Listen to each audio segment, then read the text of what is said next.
보라, 내가 곧 가겠다. 나는 알파와 오메가이며 처음과 마지막이며 시작과 끝이다. 아멘. 주 예수여 오시옵소서. 주 예수의 은혜가 모든 사람에게 있기를 빕니다. 아멘.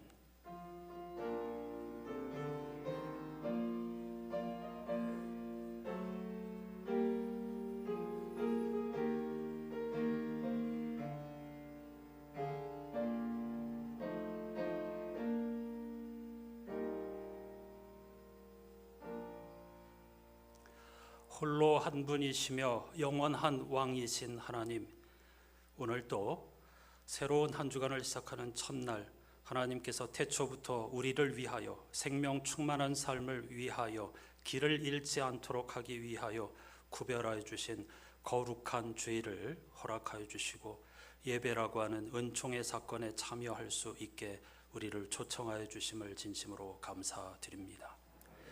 그리스도인은 쳇바퀴 도는 삶을 무한 반복하는 그런 일상을 살아가는 사람이 아니라 내가 곧 가겠다라고 하는 주님의 말씀 그대로 창조로부터 그 완성을 향하여 움직여가고 있는 세상 속에서 분명한 생명과 구원 완성이라고 하는 목적을 붙잡고 살아가는 존재들인 줄로 믿습니다.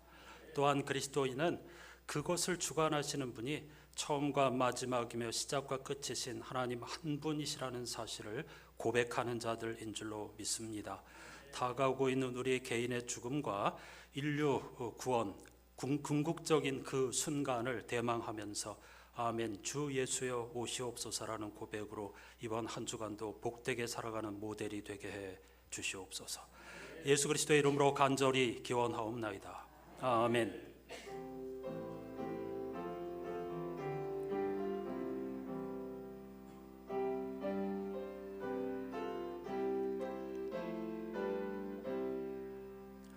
다 함께 주를 경배하세.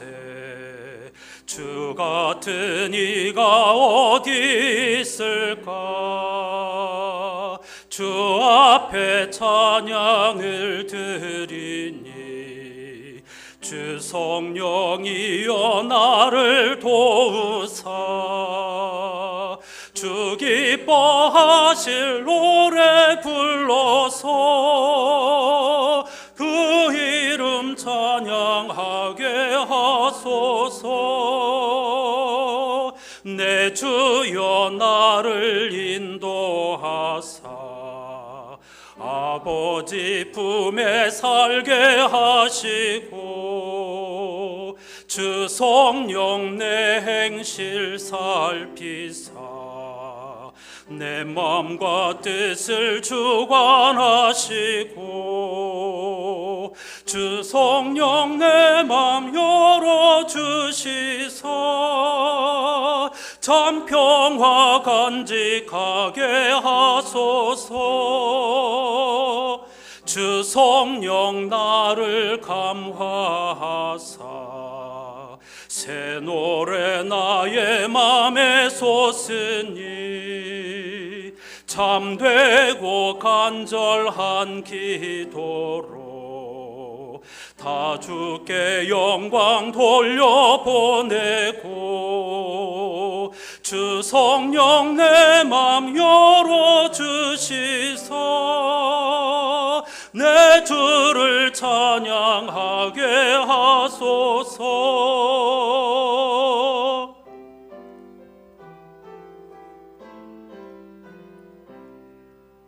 말할 수 없는 탄식으로 날 위해 친히 간구하시는 주 성령 날 항상 돕나니 이 천한 몸은 주의 것이며 주님의 기업 이을 자임을 나 밝히 알게 하여 주소서.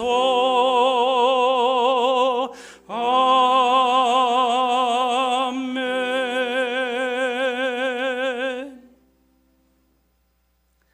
제 나름의 해석을 덧붙인 창법이었는데 전달이 되었는지 모르겠습니다. 자리에 앉으시기 바랍니다. 저는 작곡가 기도를 이렇게 읽었습니다. 오늘 함께 드릴 공동기도는요, 주요 교단 총회가 이번 주간에 있습니다. 우리 교단을 포함하여 모두 성 거룩한 총회라고 이름 붙이죠. 하지만 결과물은 언제나 정반대였습니다. 그리고 그 결과물이 오늘 한국교회의 붕괴 참상이라고 할 수 있겠죠. 따라서 우리는 간절히 기도하지 않을 수 없습니다. 제가 쓴 기도문은 아니지만 주요 교단의 총회를 위한 기도 같이 함께 드리십시다. 교회의 머리 되신 주님, 영광을 하나님께만 드려야 할 책임이 있는 성도인 우리는 오늘 또 부끄럽고 무거운 마음으로 기도합니다. 교회가 세상의 희망이 되기보다 실망과 비난의 대상이 되어 버렸습니다. 진리와 정의를 따르기보다 힘과 이익을 쫓아왔고 화해와 평화의 복음을 전하기보다 분열과 혐오를 키워왔기 때문입니다. 반성하고 고쳐야 할 일들, 새롭게 마음을 다잡고 애써야 할 일들이 많습니다. 특히 이번 주간에 진행될 주요 교단 총회가 그런 성찰과 갱신의 용광로가 되게 하소서. 모인 이들이 각자의 욕망이 아닌 하나님의 뜻을 구하며 교회의 미래를 책임있게 고민하는 진정성을 갖게 하소서. 특히 이 시대가 주목하고 있는 중요한 안건들을 하나님의 뜻과 시대적 요청에 따라 잘 처리할 수 있도록 이끌어 주소서. 예수 그리스도를 머리로 삼은 참된 교회가 지금 이 자리에서 어떻게 서야 하는지 함께 묻고 길을 찾게 하소서. 한국교회가 더 이상 무너지지 않고 하나님 나라를 향해 삶의 방향을 돌이켜 세상의 소망이 될 수 있도록 도우소서. 우리 주 예수 그리스도의 이름으로 기도합니다. 아멘. 우리 역시 교단 총회에 소속된 한 사람의 그리스도인이기 때문에 이 책임에서 자유로울 수 없습니다. 나 자신부터 교회 그리스도인의 본질 정체성을 항상 탐구하면서 길을 벗어나지 않고 하나님 나라의 가치를 구현하는 정원사로서의 삶을 살게 해달라고, 삶의 방향을 돌이키게 해달라고 다 같이 침묵으로 간절히 기도하십시다.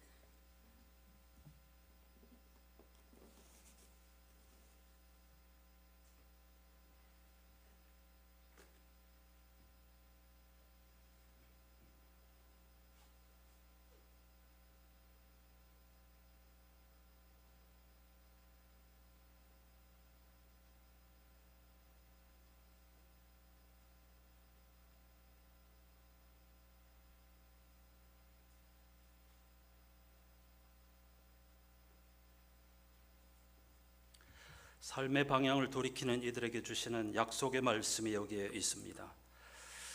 유다 집과 이스라엘 집은 들으라.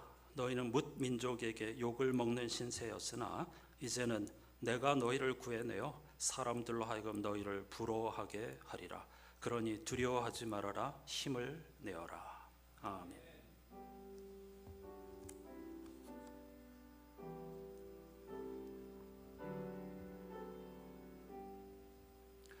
그리스도인들이 믿는 도리를 사도신경으로 함께 고백하십시다. 나는 전능하신 아버지 하나님 천지의 창조주를 믿습니다. 나는 그의 유일하신 아들 우리 주 예수 그리스도를 믿습니다. 그는 성령으로 잉태되어 동정녀 마리아에게서 나시고 본디오 빌라도에게 고난을 받아 십자가에 못 박혀 죽으시고 장사된 지 사흘 만에 죽은 자 가운데서 다시 살아나셨으며 하늘에 오르시어 전능하신 아버지 하나님 우편에 앉아 계시다가 거기로부터 살아있는 자와 죽은 자를 심판하러 오십니다. 나는 성령을 믿으며 거룩한 공교회와 성도의 교제와 죄를 용서받는 것과 몸의 부활과 영생을 믿습니다. 아멘. 이번 주 성서일과표에 포함된 시편 79편을 교독하죠. 하나님이여, 이방 나라들이 주의 기업의 땅에 들어와서 주의 성전을 더럽히고 예루살렘이 돌무더기가 되게 하였나이다.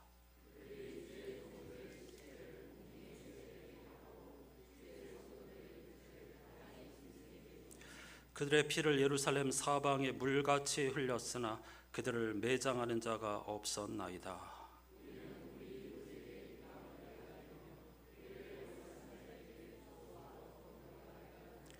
여호와여, 어느 때까지니까? 영원히 노하시리이까?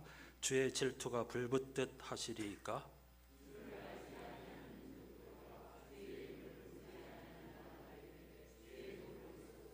그들이 야곱을 삼키고 그의 거처를 황폐하게 함이니이다.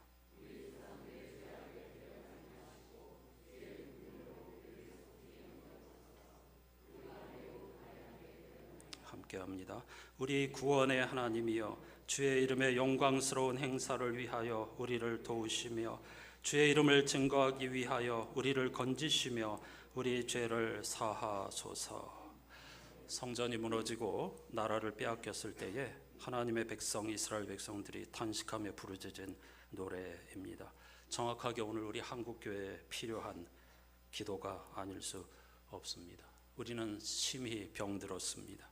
총회로 모였는데 담임 목사 세습과 같은 일을 아무 일도 없던 것처럼 그냥 재물의 위력에 굴복하는 것이 오늘 우리 한국교회 현실입니다. 비방하지도 못합니다. 비방하면 교단에서 쫓겨납니다. 우리의 병들은 이 모습을 정직하게 고백하면서 치유를 갈망하는 찬송을 함께 하십시다.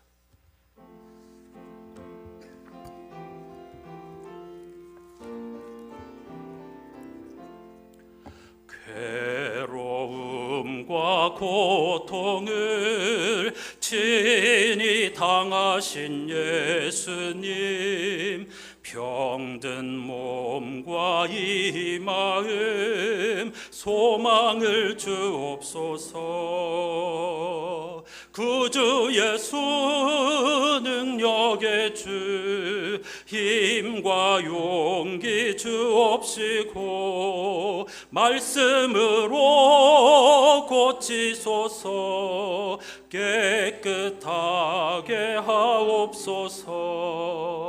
비바람이 불어도 주님 품 안에 있으니 하늘 위로 새 희망 마음에 가득하네. 구주 예수 능력의 주, 힘과 용기 주옵시고 말씀으로 고치소서. 깨끗하게 하옵소서.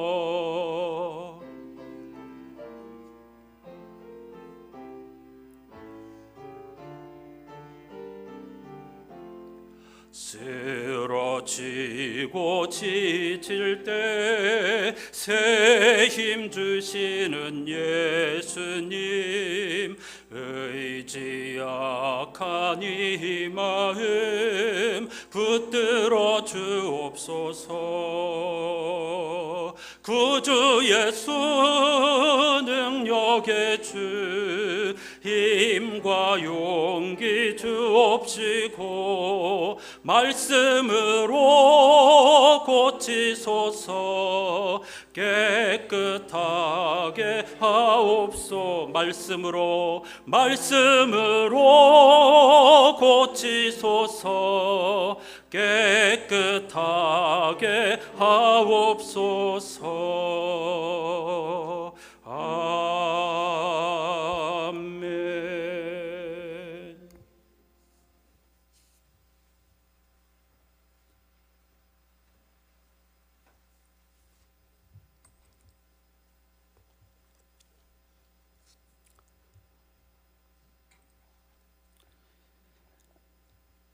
우리를 사랑하시는 주님, 지난 한 주간도 변함없는 사랑과 은혜로 저희들을 인도하여 주시고 오늘 복된 주일을 맞아 주님의 전에 나와 신령과 진정으로 예배드리게 하시니 감사를 드립니다. 또한 한여름 무더위 속에서도 잘 지내게 하시고 이제 결실의 계절을 허락하셔서 황금 물결을 이룬 들녘을 바라보면서 하나님의 창조의 섭리를 발견을 합니다. 이 은혜의 계절에 저희들의 눈이 주님께서 창조하신 아름다운 세상을 바라보게 하시고 입으로는 살아계셔서 역사하시는 주님의 말씀만을 말하게 하여 주시옵소서. 주님께서는 겸손하게 섬기는 삶의 본이 되셨지만 저희들은 스스로를 높이며 섬김을 받기를 원했습니다. 사람들이 나를 알아주지 않는다고 원망하고 미워하기도 했습니다. 이 연약하고 부족한 저희들의 죄를 용서하여 주시고 오직 주님을 본받는 삶을 살 수 있게 하여 주시옵소서. 그리하여 이 아름다운 계절에 들판의 곡식들이 풍성한 결실을 맺듯 우리들의 믿음 또한 좋은 결실을 맺는 계절이 되게 하여 주시옵소서. 자비롭고 은혜로우신 하나님, 이 나라 이 민족을 긍휼히 여겨 주시옵소서. 이 나라는 아직도 강대국들 틈바구니에서 이 모양 저 모양으로 고통받고 있습니다. 또한 국내적으로는 홍수와 산불로 인한 경제적인 어려움과 고통 가운데서 신음하는 우리의 이웃들이 많이 있습니다. 특별히 영육간의 궁핍한 자들을 불쌍히 여겨주시고 그리스도의 사랑으로 삶의 용기와 소망을 발견하게 하여 주시옵소서. 나라가 이처럼 어려운 것은 우리 믿는 자들이 요나처럼 하나님의 말씀에 순종하는 삶을 살지 않았기 때문인가를 생각을 해봅니다. 먼저 저희들이 하나님 앞에 무릎을 꿇게 하옵소서.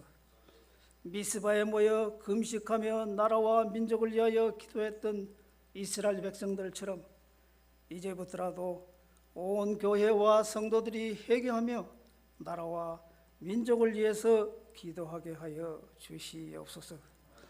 또한 오늘 이 자리에 모인 모든 성도들을 기억하여 주시고 나라와 민족을 위해서 기도할 때마다 하나님께서 응답하시는 역사가 있게 하여 주시옵소서.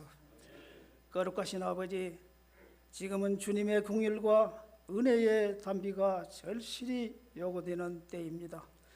상처 있고 괴로워하는 심령들과 미래에 대한 소망이 없는 어두운 그늘 밑에서 지친 삶에 허덕이는 영혼들이 너무나 많습니다.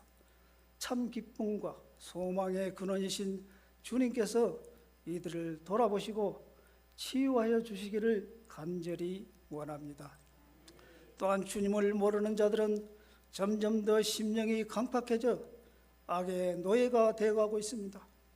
저들의 심령에 주님께서 밝은 빛을 비추사 악한 심령에 변화되게 하시고 안정과 평안의 주님을 모시고 살아갈 수 있게 하여 주시옵소서. 오늘도 주님의 전에 나와서 주님의 도우심을 간절히 바라는 심령들에게 성령의 은혜를 충만하게 역사하셔서 상한 심령을 싸매어 주시고 참 기쁨과 즐거움이 넘치는 시간이 되게 하여 주시옵소서. 또한 주님의 교회도 이 땅에 사는 모든 사람들에게 고달픈 삶을 위로해 주고 치료해 줄 수 있는 능력의 재단이 되기를 간절히 원합니다. 또한 교회의 지체된 저희들을 바른 신앙, 능력의 신앙으로 무장시켜 주시옵소서. 주님의 교회만이 가뭄으로 타들어가는 심령밭에 해갈의 기쁨을 주는 단비가 될 수 있다는 것을 자랑스럽게 증거할 수 있게 하여 주시옵소서. 이 시간도 예배를 위하여 주님께 몸을 아끼지 않고 헌신하는 모든 성도들의 수고가 주님 안에서 헛되지 않게 도와주시옵소서.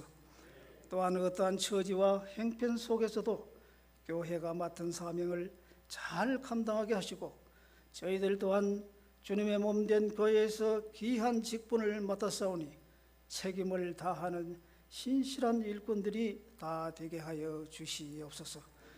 오늘도 변함없이 거룩한 날 주님의 말씀을 선포하기 위하여 단위에 서시는 목사님을 기억하시고 성령님의 도우심으로 귀한 말씀을 우리에게 전하시기에 부족함이 없도록 능력에 능력을 더하여 주시옵소서. 우리의 연약함을 잘 아시는 주님께서 늘 우리와 동행하시는 역사가 있기를 기대하오며 거룩하신 예수 그리스도의 이름으로 간절히 기도드리옵나이다. 아멘.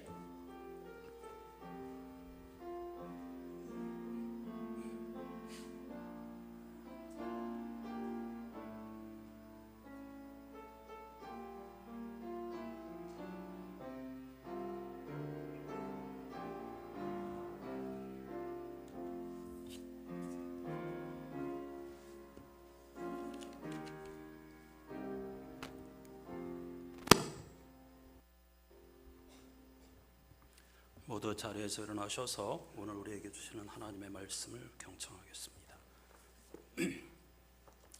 창조절 세 번째 주일에 주시는 하나님의 말씀은 신약성서 누가복음 16장 1절에서 9절까지인데 그 가운데서 8절과 9절을 읽겠습니다. 메시지 성서인데요. 제가 8절을 읽을 테니 여러분이 9절을 읽어주시기 바랍니다. 자, 여기에 놀라운 소식이 있다. 주인은 이 부정직한 관리인을 칭찬했다. 왜 그랬겠느냐? 그가 제 앞가림을 할 줄 알았기 때문이다. 세상 물정에 밝은 사람들이 이 점에 있어서는 법을 잘 지키는 시민들보다 영리하다. 그들은 늘 빈틈이 없고 온갖 수단을 꾀하며 수완을 발휘해서 살아남는다.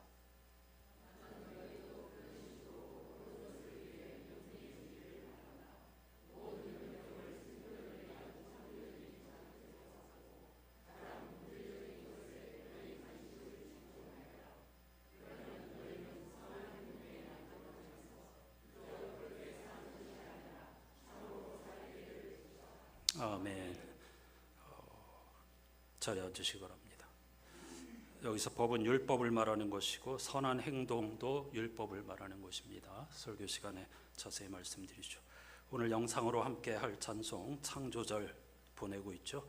78장 하이든의 천지창조 가운데 곡에 가사를 붙인 찬송이죠. 함께 하십시다.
찬양 가사에 의하면 제 자리에 있는 것이 하나님께 영광을 돌리는 것입니다. 우리 개인의 인생도 인간의 자리에 있어야 하고요. 피조물의 자리. 그러나 하나님의 DNA, 창조성을 최대한 발휘하는 피조물이 되어야 하고요. 교회는 십자가와 부활의 예수 그리스도의 복음을 전하는 공동체가 되어야 합니다. 그렇게 제자리에 있을 때에 소리 없어도 하나님의 영광을 드러내는 삶을 살게 될 줄로 믿습니다. 이 찬송 가사와 하나님의 말씀을 들을 줄 아는 영혼의 귀를 열어주시기를 주님의 이름으로 축복합니다. 오늘 읽은 본문은 옳지 않은, 불의한 혹은 야근 청지기의 비유라는 부제가 달려 있습니다. 꾀가 많고 눈치가 빠른 어떤 관리인에 대한 비유라는 것이지요. 비유의 내용은 단순한데 그 해석이 무척 어렵고 까다로워서 예수의 비유 가운데 가장 난해한 비유로 불리우기도 합니다. 내용은 단순합니다. 어떤 부자가 관리인을 선임하고 재산 관리를 맡겼는데 그가 자신의 재산을 낭비한다는 소문을 들었습니다. 주인은 곧바로 그를 불러 해고를 통보했죠. 그러자 이 관리인은 해고는 이미 현실이 되었으니 자신을 받아줄 사람들을 미리 준비해야겠다는 생각을 합니다. 살 길을 모색한 것이죠. 그리고 주인에게 빚진 자들을 불러 그 빚을 대폭 탕감해 줍니다. 그런데 여기서 반전이 일어납니다. 이 사실을 알게 된 주인이 크게 화가 나서 관리인을 야단치거나 법정에 세우는 대신 도리어 그를 크게 칭찬하였다는 겁니다. 여기까지가 비유의 내용입니다. 상식적인 이야기들이죠. 그런데 갑자기 반전이 일어난 겁니다. 따라서 이 비유는 모순으로 가득합니다. 이 역설에 다가서기 위해 우리가 오늘 본문을 읽으면서 가장 먼저 해야 할 일은 이 이야기가 비유라는 사실을 잊지 않는 겁니다. 주인이 도대체 누구고 청지기는 누구고 그런 식으로 읽으면 안 된다는 것입니다. 우리는 아득한 옛적 일을 말할 때 흔히 우리 손자 손녀들에게 호랑이 담배 피던 시절에 이렇게 시작하죠. 그런데 이야기를 듣던 아이가 그 다음 이야기는 듣지 않고 호랑이가 어떻게 담배를 피울 수 있어? 곰방대로 피웠어? 아니면 전자담배를 피웠어? 호랑이는 담배 피워도 폐암에 걸리지 않아? 라고 물으면 부쩍 난감해지겠죠. 이 비유가 정작 하려고 하는 이야기, 이어지는 예수의 말씀에 집중해야 합니다. 주님은 이 이야기를 들려주신 다음에 제자들과 오늘 우리들에게 묻습니다. 자, 여기에 놀라운 소식이 있다. 주인은 이 부정직한 관리인을 칭찬했다. 왜 그랬겠느냐? 하고 물으신 다음에 곧바로 대답하십니다. 그 이유는 그가 지혜롭게 행동했기 때문이다.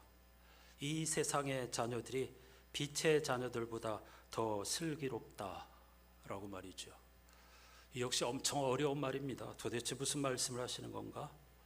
감사하게도 유진 피터슨 목사님이 메시지 성서에서 이렇게 풀어냅니다. 그 이유는 그가 제 앞가림을 할 줄 알았기 때문이다. 세상 물정에 밝은 사람들이 이 점에 있어서는 법을 잘 지키는 시민들보다 율법에 매여 사는 유대인들을 말하는 겁니다. 영리하다.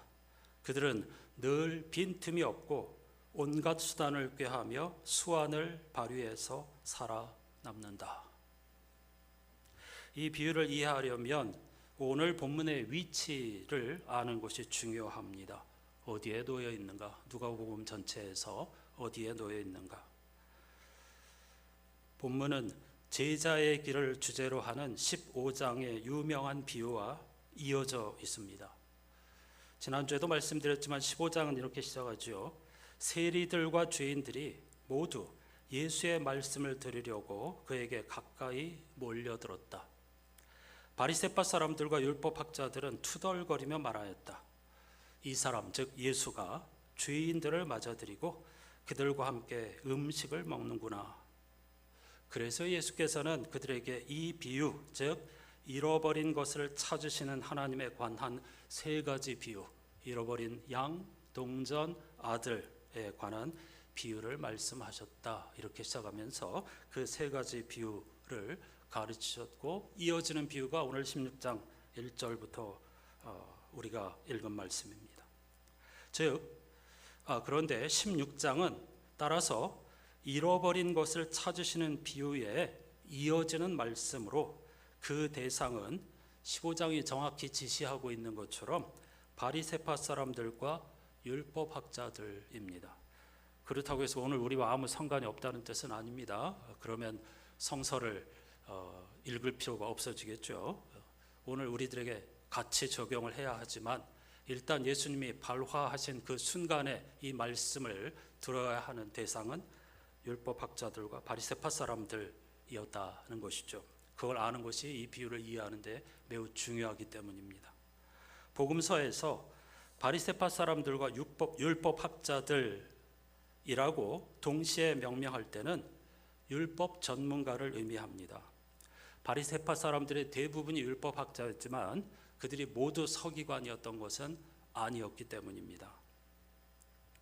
의도적으로 복음서 기자들이 바리새파 사람들과 율법학자들 이렇게 표현할 때는 율법에 대한 전문가를 의미합니다. 율법은 하나님의 얼굴 혹은 하나님의 심장이라고 할 수 있다고 지난주에도 말씀드렸죠. 예수님 당시 바리새파와 율법학자들은 자신들을 하나님 말씀의 전문가로 자처하였습니다. 바리새파라고 하는 이름은 분리하다, 구별하다라는 단어에서 나왔습니다. 부정한 것들로부터 자신들을 분리하여 정결한 삶을 사는 사람들, 이런 뜻이죠. 문제는 그들이 선과 악, 정결과 부정이라고 구분한 것들이 매우 모호하다는 사실입니다. 바리새파 사람들은 회당을 중심으로 활동하였고, 참고로 사두개파 사람들은 성전을 중심으로 활동한 제사장 계열의 사람들이었습니다. 반면 바리새파 사람들은 회당을 중심으로 활동하였는데 민중들과 가까이 살았다, 그런 뜻입니다.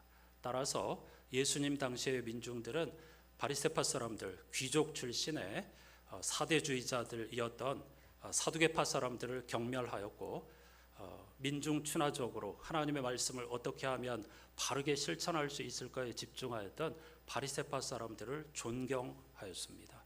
우리가 바리새파 하면 무슨 아주 나쁜 사람들이라고 생각하지만 그렇지 않습니다. 심지어 로마 제국에 의해서 바리새파 사람들은 6,000명이 동시에 학살당하기도 했고요. 율법을 포기하지 않는다는 이유로. 그리고 수백 명이 십자가에 달려 목숨을 잃기도 했습니다. 우리가 이 역사적인 배경을 모르면서 함부로 바리새파 사람들을 위선자 이렇게 이야기하면 굉장히 잘못 생각하고 있는 것이죠. 이렇게 바리새파 사람들은 회당을 중심으로 활동하면서 율법을 완벽하게 지키는 때가 오면 구약 성서에서 약속한 메시아 그리스도가 온다고 믿었고, 특히 성서학자들이 번역자들이 장로의 유전이라고 번역하였던 구전, 토라, 기록된 율법뿐만 아니라 입에서 입으로 전해졌던 구전 율법을 토라와 동등한 권위를 가진다고 인정하였습니다. 예수님의 비유에 보면 바리새파 사람들이 예수와 제자들을 향하여서 너희들 왜 장로의 유전을 지키지 않느냐 이렇게 공격하잖아요. 기록된 모세오경뿐만 아니라 구전되었던 율법도 똑같은 권위로 그들은 인정하였기 때문에 당연히 사두개파 사람들은 인정하지 않았습니다. 사두개파 사람들은 심지어 구약 전체도 인정하지 않았고 모세오경만을 인정하였습니다. 그런 차이가 있죠. 이런 것들은 나중에 기회가 오면 더 자세하게 말씀을 드리도록 하겠습니다. 문제는 이 바리새파 사람들이 하나님의 말씀을 정확하게 지킨다는 명목으로 기록된 율법은 물론 구전된 율법에까지 자꾸 무엇인가를 덧붙였다는 것입니다. 그것이 예수 그리스도의 말씀처럼 사람들에게는 도리어 무거운 짐을 지우는 결과를 낳았고 하나님의 나라를 잃게 만들었던 것이죠. 무척 심각한 문제가 아닐 수 없습니다. 오늘날도 끝없이 반복되고 있는 문제입니다. 신앙인들 사이에서요. 이런 배경에서 오늘의 비유는 재물이나 돈을 어떻게 사용해야 하는지에 대한 도덕적인 교훈이 전혀 아닙니다. 돈 이야기를 하고 있지만은 돈 이야기가 아닙니다. 주후 1세기 배경을 알아야 되는데요.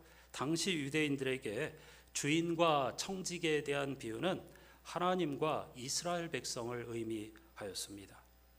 따라서 이스라엘은 하나님 나라라고 하는 재산을 위임받아서 가장 먼저 모든 민족 가운데 하나님 나라, 하나님 통치 철학, 하나님 사랑과 이웃 사랑이라고 하는 하나님 나라의 가치를 온 세상에 널리 전하는 모델이 되어달라고 하나님께서 이스라엘 백성을 관리인, 즉 청지기로 선택하신 것입니다.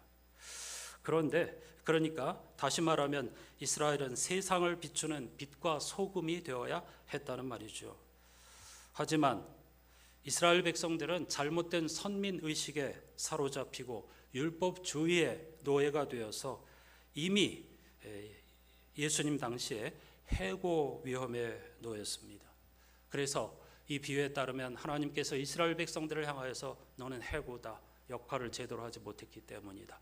오늘날 하나님께서 우리 한국교회 교우들을 향하여 너희는 해고다, 빛과 소금의 역할을 감당하지 못했기 때문이다, 이렇게 말씀하시는 것으로 읽을 수가 있겠죠. 당시 예수님의 말씀을 들은 바리새파와 율법 교사들은 어떻게 행동을 했어야 할까요? 그들의 대답은 예수님의 말씀, 하나님 나라의 가치에 대한 예수님의 가르침에 대한 그들의 대답은 율법의 규정을 더 단단히 하는 것이었습니다. 그들의 대답은 정반대로 이스라엘을 이방 사람들과 더 분리하기 위해 애쓰는 것이었습니다. 왜냐하면 그들은 그것을 거룩이라고 여겼기 때문이죠. 부정한 것들로부터 우리를 더럽히지 않기 위해서 점점 더 율법의 세부 규정을 덧붙여가지고 율법을 강화하는 것, 그리고 한 번이라도 더 이방인들과 접촉하지 않기 위하여서, 왜냐하면 오늘 말씀에 다 숨어 있는데요, 행간에 그들은 이방인을 불의한 자들이라고 여겼습니다. 자신들을 의인이라고 여겼습니다. 자신들은 빛의 자녀, 이방인들은 어둠의 자녀라고 생각했습니다. 이것이 그 당시 유대인들의 세계관이었고 특히 바리새파 사람들과 율법 교사들의 세계관이었습니다. 그래서 이 바리새파 사람들과 율법 교사들이 예수께서 손을 내민 세리와 죄인을 배제한 이유입니다. 하나님의 아들이라는 저 사람이 왜 부정한 사람들과 함께 어울리지? 정 가짜야, 사입이야, 이렇게 그를 경멸하고 그리고 공격했던 것이죠. 예수께서는 이와 같이 자신들의 전통과 경계 안에 갇혀서 하나님의 크심과 그분의 나라의 아름다움을 잃어버린 그들을 찾고 계신 것입니다. 이것이 잃어버린 것들을 찾으시는 하나님에 대한 비유이고 그에 이어서 오늘의 비유를 말씀하신 이유입니다. 이 비유에서 주인이 관리인을 칭찬한 이유는 그가 주인의 해고 통지를 받은 다음에 내 삶은 끝났다고 자포자기하지 않고 현명하게 살 길을 찾아 나섰기 때문입니다. 이걸 유대인들의 입장으로 풀어보면요, 전통적 지혜를 생각하시면 됩니다. 전통적 지혜에서는 재물이 많고 세상에서 부귀영화를 누리는 것은 하나님의 축복으로 여겼고 가난과 질병은 악에 대한 형벌, 뿌린 대로 거둔 것이라고 그들은 철저히 믿고 있었습니다. 그런 배경에서 날 때부터 보지 못한 사람들을 누구의 죄 때문입니까? 이렇게 물었던 것이죠. 장애를 안고 태어난 건 그 자체가 하나님의 벌이라고, 그리고 죄의 결과라고 확실하게 철저하게 믿었기 때문입니다. 따라서 만일 유대인들이 이러한 형편에 처해 있다면 내가 뿌린 대로 거둔 것이구나, 내가 주인에게 나쁜 행동을 했기 때문에 내가 벌을 받은 것이구나, 어쩔 수 없지, 난 심판받았으니까, 이렇게 체념하였을 것인데 도리어 하나님을 알지 못하는 이방 사람들은 그렇게 숙명론에 빠지지 않았다는 것입니다. 선악 이분법에 빠지지 않았다는 것입니다. 저는 여기서 주인의 집에서 쫓겨났지만 어린 아들 이스마엘을 데리고 당당하게 삶을 개척한 하갈이 생각났습니다. 이 관리인, 쫓겨난 해고된 관리인은 그런 삶을 개척해 간 것입니다. 나는 하나님께 버림받았어, 심판받았어, 죄의 결과니까 어쩔 수 없지, 그렇게 하지 않고 하갈이 의연하게 쫓겨났지만은 이스마엘을 데리고 살 길을 광야에서 찾았던 것처럼 하나님께서는 우리 안에 엄청난 창조적 능력을, 그리고 개척자의 어떤 그런 능력을 심어주셨지만은 하나님을 믿는다고 하는 그리스도인이야말로 철저하게 이런 이분법에 사로잡혀가지고 자포자기하거나 잘못된 숙명론에 빠져서 그게 하나님의 뜻이라고 여기면서 자기의 삶을 긍정적으로 진취적으로 개척해 나가지 못하고 있다는 것이죠.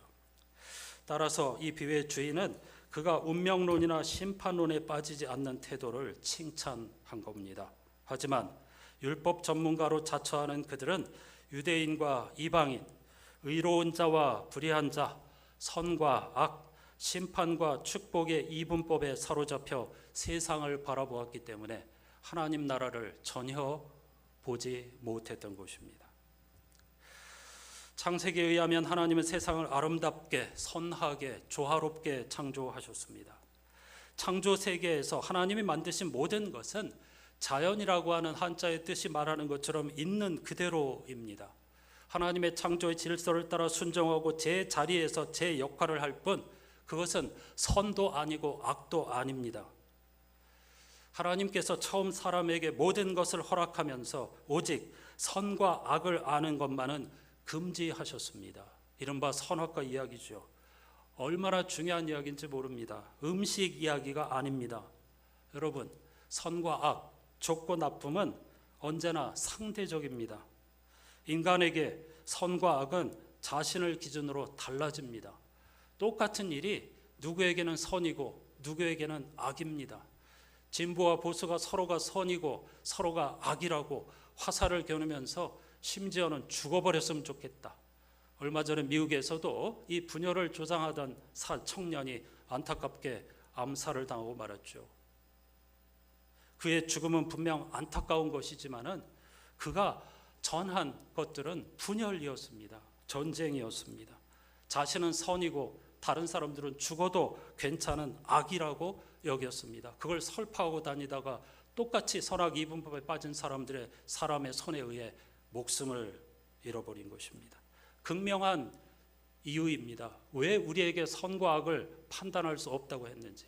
언제나 자기의 입장에 따라서 선과 악은 180도로 달라집니다.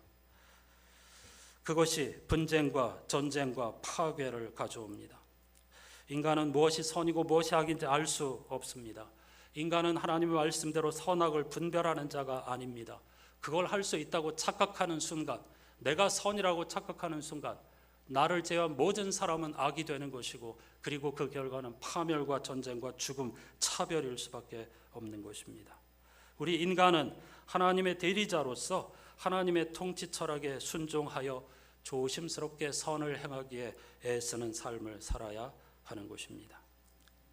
철학자 니체는 1886년 19세기 말에 선악의 저편이라는 책을 발표하였습니다. 자라투스트라는 이렇게 말했다와 더불어서 그의 역작, 가장 그의 철학을 대표하는 책이 바로 선악의 저편이라는 책입니다.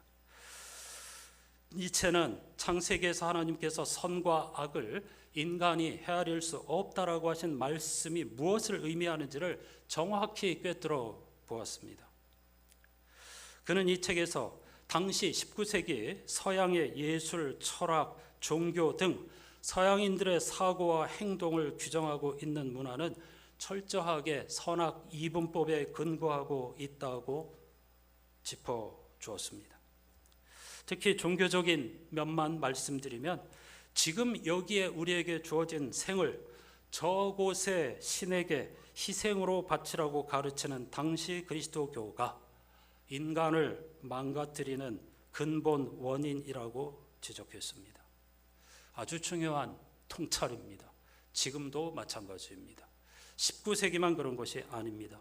천국과 지옥, 이곳과 저곳을 철저하게 이분법적으로 분리하여서 교우들을 불안에 빠뜨리고 자기 자신을 점검하게 하고, 그리고 이 세상을 도피해야 하는, 천국을 도피처로 생각하는 그런 사람들로 만들어 버렸던 것입니다.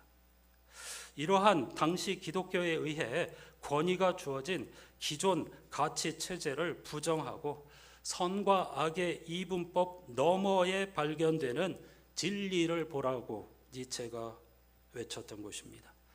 이것은 많은 사람들이 오해하는 것처럼 무정부주의가 아닙니다. 이래도 좋고 저래도 좋다는 것이 아닙니다. 그건 그의 깊은 철학을 조금도 알지 못하는 오해에서 나오는 것이죠. 그는 하나님 나라는 인간이 규정한 선과 악이라고 하는 이분법 너머에 있다는 것을 깨달았습니다. 선악의 저편 혹은 선악 너머에 세상에 하나님 나라가 있다고 하는 것이죠. 그렇습니다. 하나님의 나라와 구원, 생명은 선악 이분법 너머에 있는 것입니다. 율법에 매여서 무엇이 옳고 그른가, 무엇이 정결하고 무엇이 부정한가, 선악 이분법에만 사로잡혀 창조적 삶을 살지 못하는 바리새파 사람들과 율법 교사에게 주신 비유가 바로 오늘 본문의 말씀입니다. 이어지는 주님의 말씀을 들어보십시오. 나는 너희도, 즉 율법 교사 바리새파로 대표되는 유대인들과 오늘 우리 그리스도인들도 그런 식으로 옳은 것을 위해 영리해지기를 바란다. 꾀돌이가 되려는 말이 아니죠. 진리를 위해 영리해지기를 바란다.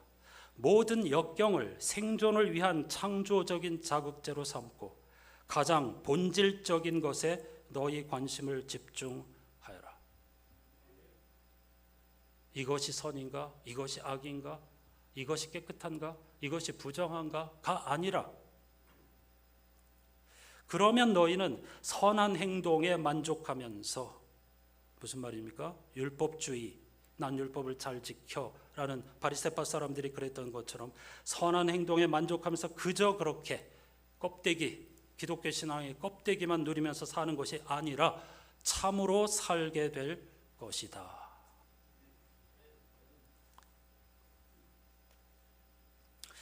불의한 제물로 친구를 사귀라고 번역이 되어 있는 걸 메시지 성서가 이렇게 기가 막히게 풀어내었습니다. 그런데 여러분, 불의한 제물로 친구를 사귀라는 말 이상하죠? 이거는 주님의 말씀입니다. 비유를 해석하면서 왜 그랬겠느냐 하면서 당시 바리새파 사람들과 율법 교사 그리고 유대인들, 오늘 우리들에게 너희는 불의한 제물로 친구를 사귀라고 예수께서 말씀하셨습니다. 이게 무슨 말이지? 돈이나 투자 얘기가 아닙니다. 선악 이분법의 도식에서 벗어나 이방인도 친구로 삼고 니체 같은 철학자의 지혜와 통찰을 적그리스도라고 매도하지 말고, 일도 모르면서 그들의 통찰, 깨달은 사람들의 통찰을 친구로 삼으라는 말입니다. 한국교회가 깊이 들어야 할 말씀입니다.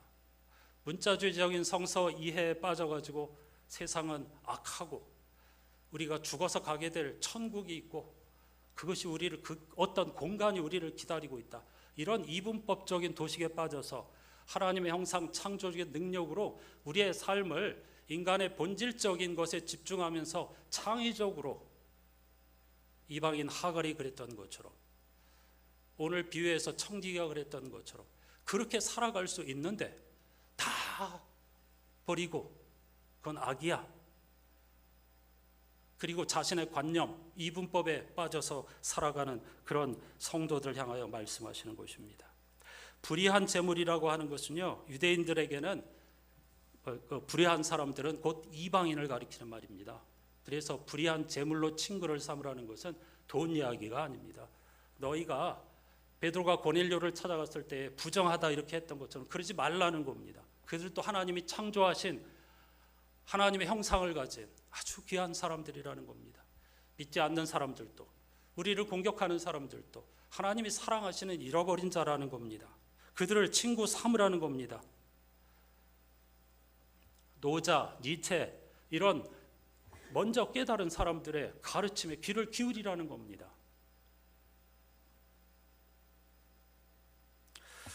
그들이 너희를 영원한 처소로 맞아들이게 하라. 이렇게 예수께서 말씀하셨습니다. 무척 어려운 말이죠, 이것도. 그들이, 즉 불의하다고 생각했던 사람들이, 적그리스도라고 생각했던 사람들이 너희를 영원한 처소로 맞아들이게 하라는 말은 우리가 악인 혹은 불의한 자라고 단정했던 사람들이 도리어 우리를 진리의 세계로 이끌 수 있다는 말입니다. 성서가 그걸 분명히 증언하잖아요. 하나님께서 이스라엘 백성들을 선택하셨는데 모델이 되어달라고, 빛의 자녀가 되어달라고 했는데 복음을 거절했죠. 그래서 그게 누구에게 돌아갔습니까? 이방인에게 돌아갔죠. 그걸 보고 질투하죠. 결국 유대인들도 이방인을 통해서 하나님께 돌아오게 될 거라고 바울이 로마서에서 역설하고 있는 것 아닙니까? 그런데 왜 이방인들을 부정하다고, 불경하다고, 하나님께 버림받았다고 그렇게 차별의식을 갖고 있는가? 믿지 않는 사람들을 왜 함부로 대하느냐? 그렇게 말씀하시는 겁니다. 지혜자들을 왜 함부로, 철학자들을 함부로 이야기하느냐? 그들의 통찰도 다 하나님의 지혜가 스며들어 있고 하나님의 놀라운 창조적 능력이 스며들어 있어서 성서뿐만 아니라 그들의 가르침에도 귀를 기울이고 배우려는 자세를 가져야 한다는 뜻입니다. 그것이 우리를 진리의 세계로 이끌어 간다는 것이 오늘 주님의 말씀입니다. 빌립보서 4장 7절에 보면 그리하면, 즉 염려하는 대신에 하나님께 감사하고 기도하면 모든 지각에 뛰어난 하나님의 평강이 그리스도 예수 안에서 너희 마음과 생각을 지키시리라. 이런 사도 바울의 말씀이 있습니다. 개역개정의 모든 지각에 뛰어나시니라는 번역은 자칫 오해를 불러일으킬 수 있습니다. 마치 하나님이 모든 것을 다 아신다는 사실에 대한 설명처럼 들리기 쉽기 때문이죠. 그렇죠. 모든 지각에 뛰어나신, 다시 말하면 모든 것을 아시는 하나님의 평강이, 이러면 하나님의 전지하심을 이야기하는 거구나, 이렇게 단정하기 쉽죠. 물론 하나님이 모든 것을 아시는 것은 맞지만 본디 바울이 말하고자 하는 뜻은 하나님의 지각과 지식이 아닙니다. 우리 인간의 모든 지식과 이해, 신앙의 언어로 설명할 수 있는 범주를 훨씬 뛰어넘는 하나님의 평화를 말하고 싶은 것입니다. 하나님의 전지를 말하는 게 아닙니다. 우리의 선악 이분법을 뛰어넘는 하나님의 평화.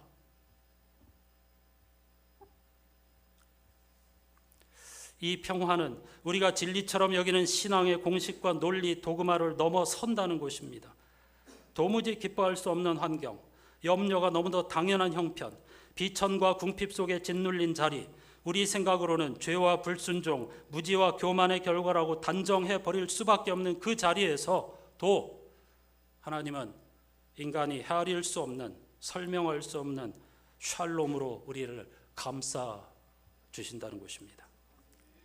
따라서 그 평화는 인간의 언어로는 온전히 정의할 수 없고 논리의 그물로는 붙잡을 수 없으며 신앙의 해석마저도 초월하는 은혜입니다. 그 은혜가 우리의 마음과 생각을 붙들어 흔들리지 않고 주님 안에 서게 한다는 것이죠. 따라서 빌립보서 4장 7절을 다시 고쳤으면 다음과 같습니다. 하나님의 평강은 우리가 아는 모든 이해를 넘어 설명되지 않는 은총으로 우리의 존재를 지켜주신다. 제2독서 디모데전서 2장 역시 놀라운 복음을 선포합니다. 바울은 하나님과 사람 사이의 중보자이신 그리스도 예수를 전하면서 두 차례나 반복합니다. 하나님은 모든 사람이 다 구원을 얻고 진리를 알게 되기를 원하십니다. 이어지는 6절에서 다시 반복합니다. 예수는 모든 사람을 위해서 자기를 대속물로 내주셨습니다. 라고 말이죠. 모든 사람을 위하여라는 표현이 중요합니다. 모든 사람을 구원하는 것이 하나님의 뜻입니다. 분리하는 것은 하나님의 뜻이 아닙니다. 이것이 제자들과 초기 그리스도인들의 영혼을 가득 채웠던 생각입니다. 만일 오늘날 한국교회 성도들이 이 생각에 집중한다면 세상은 얼마나 아름다워졌을까요? 그럼 악한 사람들도 구원받는다는 말인가 하는 질문이 가능합니다. 이해합니다. 충분히 그렇게 물을 수 있습니다. 하지만 그것은 우리가 대답할 수 있는 문제가 아닙니다. 회피하는 것이 아닙니다. 선악을 아시는 분은 하나님 한 분뿐이고 우리가 세상과 역사와 삶에 대해서 아는 것은 부분적이고 잠정적이기 때문입니다. 따라서 도망치는 것이 아닙니다. 그냥 답정너를 말하는 게 아닙니다. 우리가 그걸 알 수 없는 존재라는 것을 겸허히 인정하는 것입니다. 그러므로 만약 예수 믿는 사람들이 우리만 구원받을 거라고 말하거나 세상을 악이라고 더럽다고 생각한다면 그는 미안하지만 기독교 신앙의 근본을 모르는 사람입니다. 만약 똑똑한 사람과 착한 사람과 도덕적인 사람만 구원받는다면, 그런 사람들만 세상에서 인정받고 행복할 수 있다면 그것은 복음이 아니라 저주가 되겠죠. 그런데 주님의 이름으로 이런 저주를 설파한다면 세상이 어떻게 되겠습니까? 안타깝게도 우리가 사는 세상은 만민 구원과는 반대의 길을 걸어갑니다. 서로를 소외시킵니다. 분리하고 장벽을 쌓습니다. 빈부격차가 한없이 더 벌어집니다. 상대를 굴복시키는 전쟁 무기를 만들기 위해 엄청난 재정을 투입하고 그것을 팔아 천문학적인 이익을 챙깁니다. 자기와 자기 편만 구원받아야 한다는 생각이 온 세상을 강력하게 지배합니다. 이것이 곧 바리새파 사람들의 생각이었고 오늘날 이른바 근본주의 기독교인들의 세계관입니다. 사랑하는 여러분, 참된 그리스도인은 만민 구원이 하나님의 뜻이라는 사실을 굳게 붙잡고 그분의 뜻이 이루어지기를 기다리면서 그런 일에 쓰임받기 위해서 몸부림치는 사람들이어야 합니다. 우리는 그런 거룩한 열정에 사로잡혀서 살아야 합니다. 이것이 바로 주님이 말씀하시는 참된 삶입니다. 물론 그런 삶 자체가 쉽지 않습니다. 현실의 삶이 여러모로 피곤하고 무겁기도 하고 거꾸로 현실의 삶이 너무나 달콤하기도 해서 그냥 안주하기가 쉽습니다. 이런 면에서 저와 여러분은, 그리고 한국교회는 치료가 급히 필요한 병자라고 할 수 있겠죠. 하지만 너무 염려하지 마십시오. 우리 주님은 건강한 사람에게는 의사가 필요하지 않으나 병든 사람에게는 필요하다. 나는 의인을 부르러 온 것이 아니라 죄인을 불러 회개시키러 왔다고 하셨으니까요. 찬송가 472장은 우리가 치료가 필요한 자임을 인정하고 겸허하게 손을 내밀면 주님은 우리 영혼을 고쳐 생명의 세계, 구원의 세계, 하나님의 나라로 인도해 주신다고 약속합니다. 우리 자신이 불완전한 자, 구원이 필요한 자임을 겸허히 인정하며 주님께 영혼의 손을 내밀어 보십시다.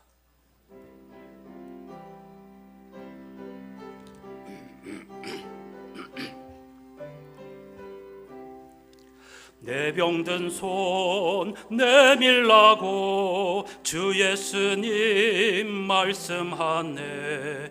그 말씀을 굳게 믿고 병든 손을 내밀어라. 옛날같이 오늘날도 주 권능이 크시오니 전능하신 권능으로 병든 내 몸 고치리라.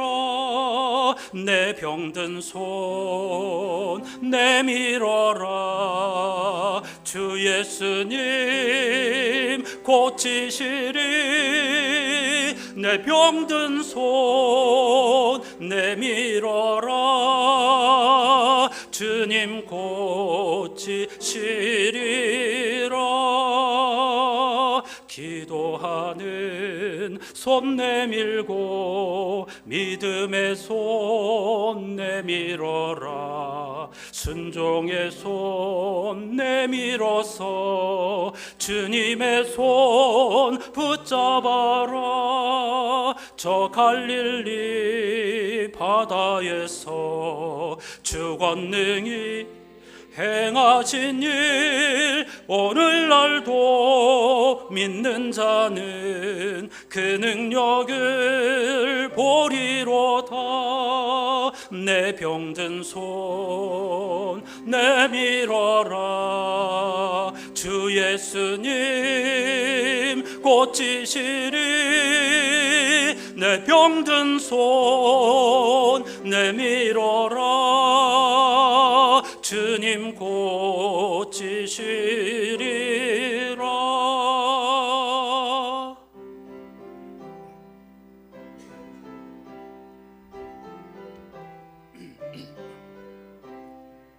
모든 의심 물리치면 허약한 마음 사라지니 주를 믿는 마음으로 주님 앞에 손 내밀라. 주 예수는 자비하사 크신 사랑 베푸시니 지체 말고 믿는 자는 영생 복을 받으리라. 내 병든 손 내밀어라. 주 예수님 고치시리. 내 병든 손 내밀어라. 주님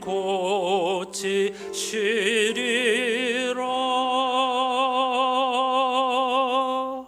할렐루야. 저는 지체 말고 믿는 자는 영생복을 얻으리라. 주님의 말씀이 진리라고 믿습니다.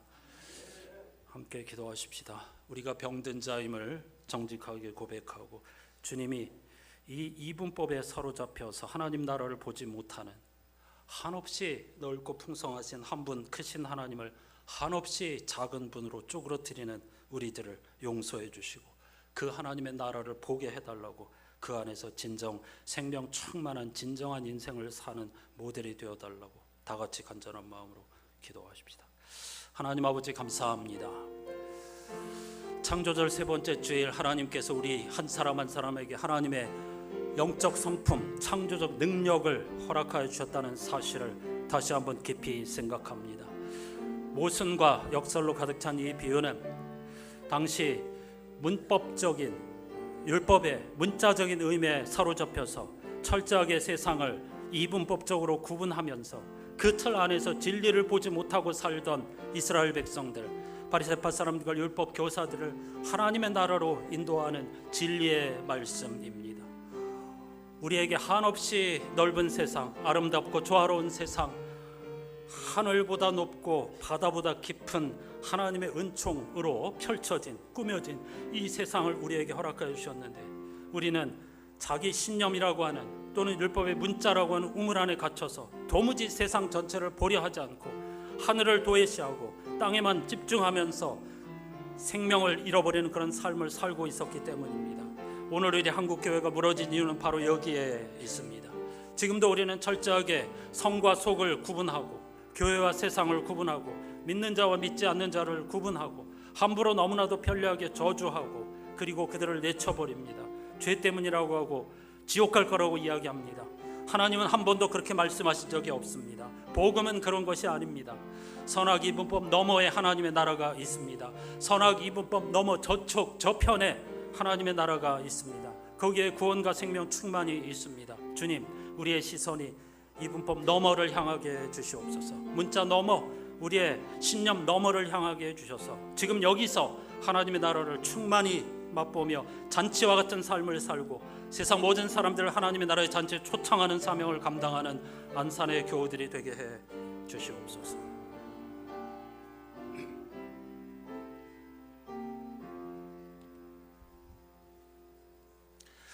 하나님, 솔로몬은 하나님의 집, 상징적인 성전을 건축하면서 하늘의 하늘들이라도 하나님을 그곳에 모실 수 없다고 고백하였습니다.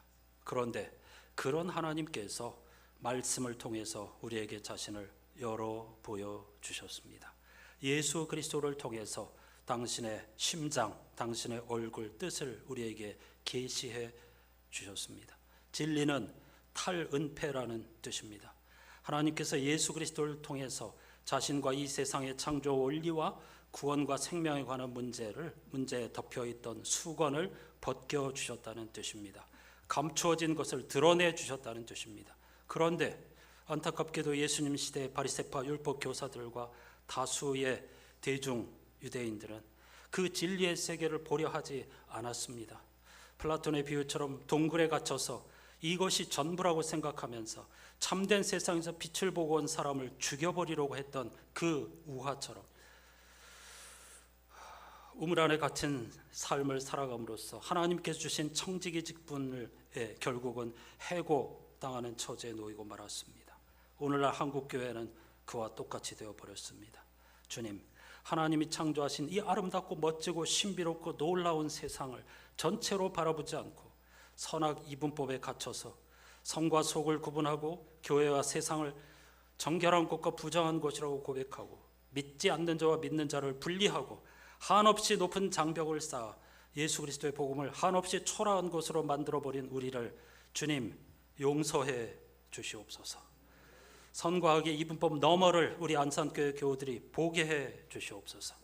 문자와 우리 자신의 신념 너머의 세계로 나아가게 해 주시옵소서. 거기에 구원이 있고 생명이 있고 하나님 나라가 있다는 사실을 직시하게 해 주시옵소서. 그것을 향하여 삶의 방향을 돌이키게 해 주시옵소서. 예수 그리스도의 이름으로 간절히 기도드립니다. 아멘.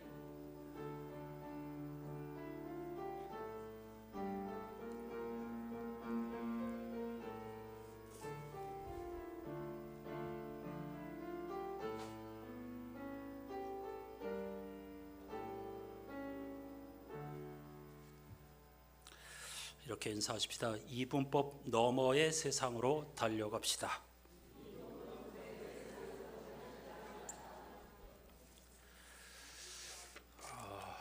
아멘입니까? 네, 저도 아멘입니다. 오늘 말씀 굉장히 어려운 비유입니다.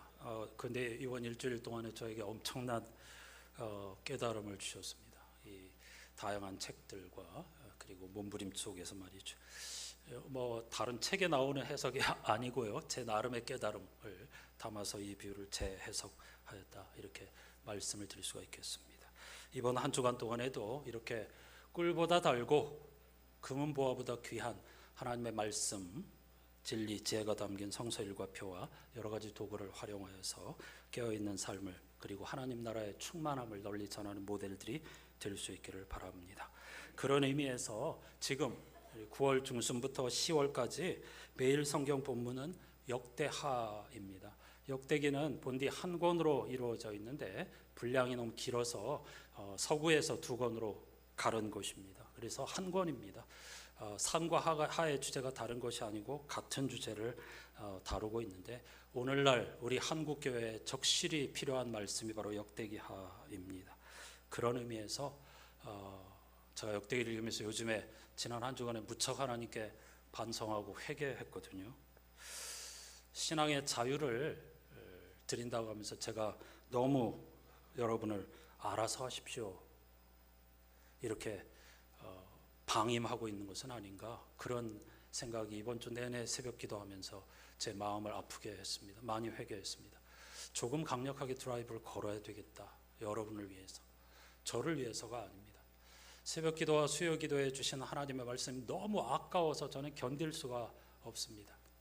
여러분, 조금 세게 부탁드립니다. 특히 항존직 여러분, 직분 받으실 때에 하나님과 약속을 기억하십시오. 역대하 놀라운 말씀입니다. 모든 성경이 그렇지만 한번 도전해 보십시오. 선선한 가을이 시작되었잖아요. 말씀과 기도로 풍성한 가을을 맞이하시기를 권해드립니다. 힘드시더라도 일어나십시오. 새벽에 수요 기도,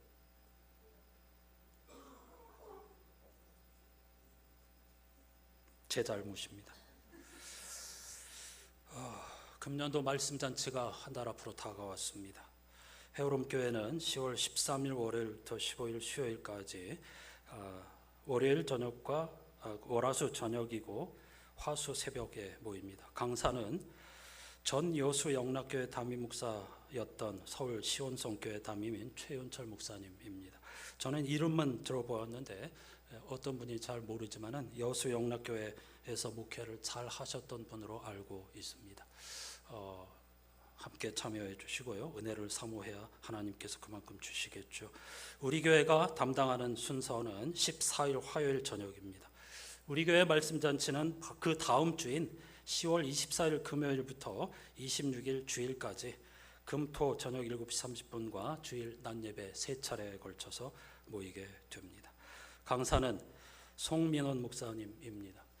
이분은 서울대 출신이고 미국 시카고 대학의 박사이시지만은 저는 그런 걸 강조하고 싶지 않습니다. 자칫하면 우리가 그런 것에 매여서 정작 들어야 말씀을 듣지 못합니다. 그래서 저는 강사 소개할 때 그거 다 뺍니다. 의도적으로. 그분들께 양해를 구합니다. 죄송합니다. 당신의 양력을 내가 자세하게 소개하지 않습니다. 말씀에 집중하기 위해서입니다. 이번에도 말씀드렸습니다. 주보에 그런 걸 싫지 않습니다. 최소한 지금 뭘 하시는 분인가 그것만 말씀을 드리는 거죠. 이미 제가 이분의 책을 여러분들에게 소개하였고 이번 달부터 독서 모임에서도 예수께서 당신에게 하신 말 이 책을 가지고 이 목사님이 독서 모임을 진행할 것입니다. 기대하셔도 기대하셔야 합니다. 지금부터 간절한 마음으로 기대하시고요. 기도하십시오. 은혜를 사모하십시오. 추석 명절이 10월 첫 주잖아요. 이번 가을은 정말로 풍성한 잔치입니다. 추석 명절 잘 보내시고 곧바로 해오름교회 우리 교회 말씀잔치를 통해서 영혼이 풍성하게 살찌는 그런 시간이 되시기를 다시 한번 주님의 이름으로 축복합니다. 추석 명절 말씀잔치와 함께 이루어질 예배당 보수공사를 위해서 날마다 쉬지 않고 기도해 주시기를 바랍니다. 여러분이 정말로 제 부탁처럼 하나님께로부터 받은 것에서 이런저런 이유로 조금씩 떼어서 헌금하고 있습니다. 감사합니다. 계속해서 마음을 모아주시기를 바라고요. 역시 다시 말씀드리지만 어떤 분이 큰 몫을 헌금했습니다. 이런 이야기 저는 하지 않습니다. 주님이 아시면 충분합니다를 훈련하는 것이 그에게 유익이 되기 때문입니다. 이 말은 누군가가 큰 액수를 헌금했다는 뜻이겠죠. 코로나가 다시 크게 유행하고 있습니다. 여러분 서로를 위해서 주의하셔야 하겠습니다. 또 조심하시고 건강 예절을 지켜야 하겠습니다. 이 목사님이 지난 수요일 날에 그 코로나 감염됐는데 벌써 이미 5일이 됐는데도 아주 힘들어합니다. 가장 큰 증세가 본인의 경우는 무기력증이라고 하네요. 기침도 많지만 여러분 다 조심하시고 특히 이 목사님은 결국 저분이 복음이 아니라 코로나를 아내와 2 자녀에게 옮겼습니다. 위에서 기도해 주시고 당연한 일이겠죠. 한 공간에 사는데 어떻게 피해갈 수 있겠습니까? 그게 더 이상한 일이라고 생각할 수 있는데 이 목사님 가정 특히 어린 아이들의 회복을 위해서 간절하게 기도해 주시고 응원해 주시기를 부탁드립니다. 다 같이 자리에서 일어나셔서 찬송하십시다. 예배 마치고 남녀선교회 원래회 그것도 예배 못지않게 중요한 일입니다. 열심을 내어 주시기를 바랍니다.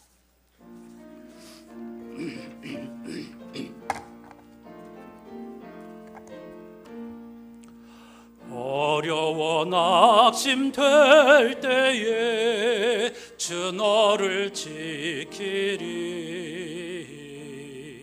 위험한 일을 당할 때 주 너를 지키리 주 너를 지키리 아무 때나 어디서나 주 너를 지키리 늘 지켜주시리 주 너를 지키리 아무 때나 어디서나 주 너를 지키리 늘 지켜주시리.